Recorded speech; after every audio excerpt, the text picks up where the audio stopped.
we just got an instrument listing, and on the instrument it said airplane wing, and they brought the door from the set. On the first season, the airplane parts were a big part of the percussion setup, and they would bang on the airplane things and use them as drums, essentially. I love the show. I watch it all the time, so it's pretty cool to sit back and play it. Remember 4 in, this is number 16. We had 2 rehearsals, a few hours each. Each piece we were able to run through once. I guess I'll start from the beginning. All right, go ahead. Let's go, from the beginning. 1, 2. I always felt that there should be some sort of kind of through line which connects everything. And I wanted Terry, from day one, just the only person I thought of was Terry O'Quinn. And I wanted him to do readings of some sort. So the writers got together and wrote these beautiful letters.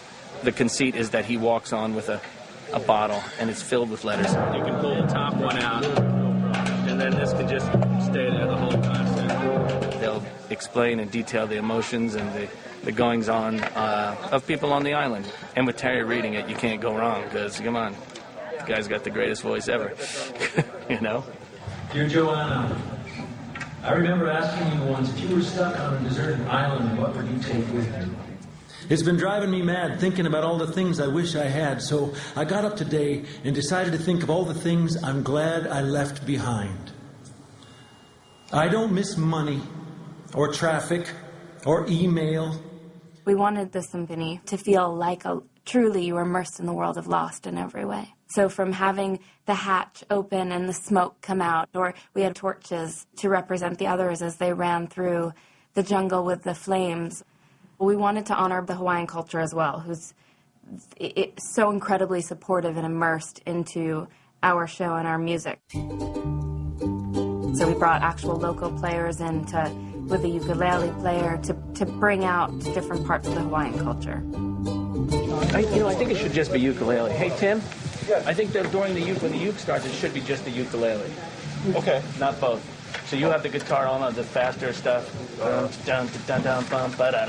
thing about Lost was you never hear it with woodwinds. You never hear it with a lot of trumpets. You never hear it with many of the instruments that fill out a symphony orchestra. So not only were we having to kind of reformat the pieces to fit as concert music, but we also had to reorchestrate everything. One guy will keep going, another guy will come in at a different interval. Okay. Creating this chord. Like minor thirds or something. Yeah, and it'll just kind of keep building where it's repeating, but it's building, you know what I mean? Okay. Bringing in strings and blah, blah, blah. Too high for trumpets, perhaps? Yeah, but the strings and winds would be nice up there. Yeah. And then you could have the trumpets underneath. It was interesting to hear all those familiar melodies, but just in a much bigger sense.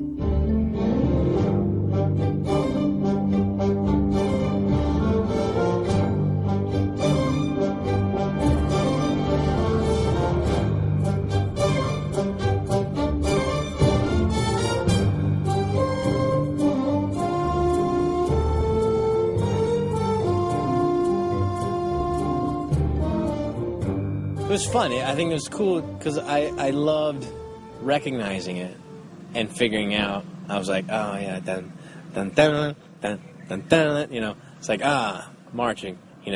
Go kill the polar bear. Things like that.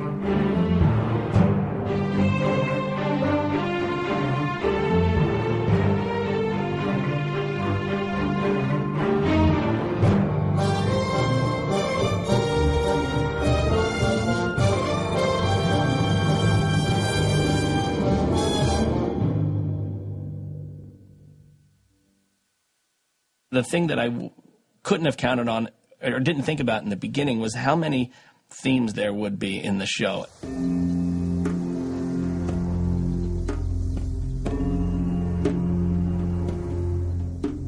Each character ended up with their own theme. Some of them ended up with a couple of themes because certain characters have very distinct storylines that are either one thing or the other.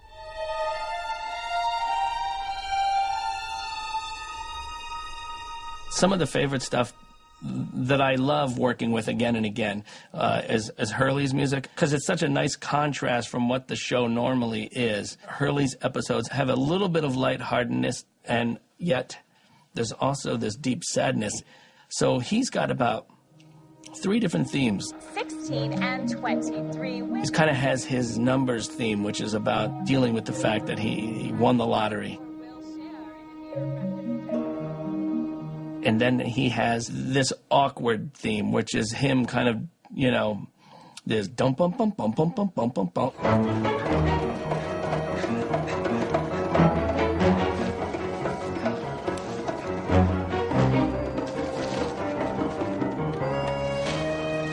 Vincent! And then you have the true side of the character, which I believe is the scene where he's handing out all the food.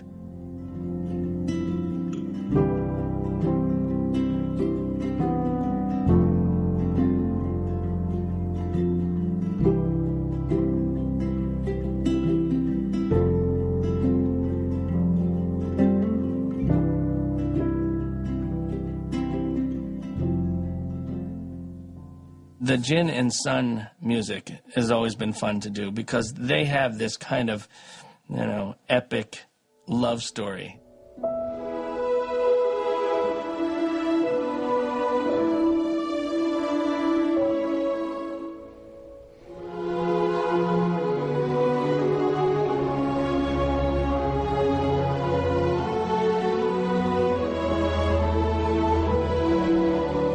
I think it adds a lot to Sun's character and who she is.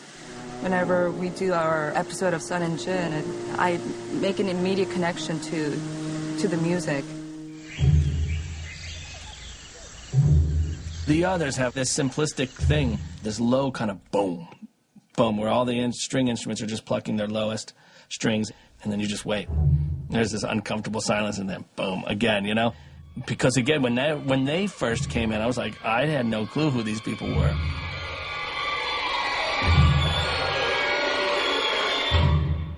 Ben's theme was this really off-putting kind of, with these weird bends in the melody, very kind of uncomfortable and evil.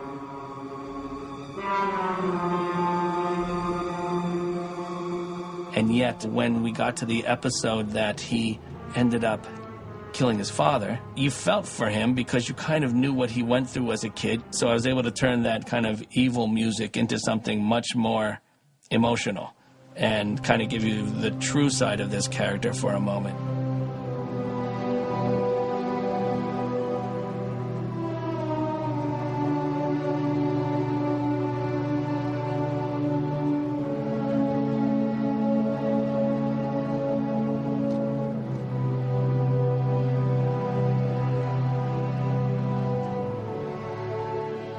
So it just gets more complicated as it goes on for me.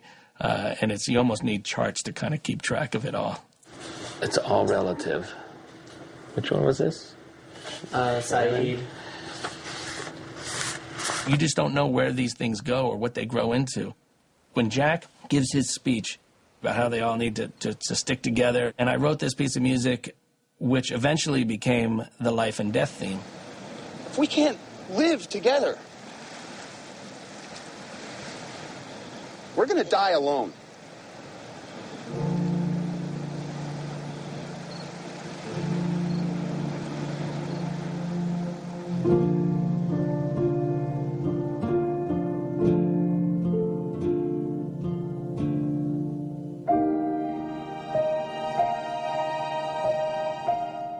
And as time went on, that theme ended up being used every time someone died or was about to die.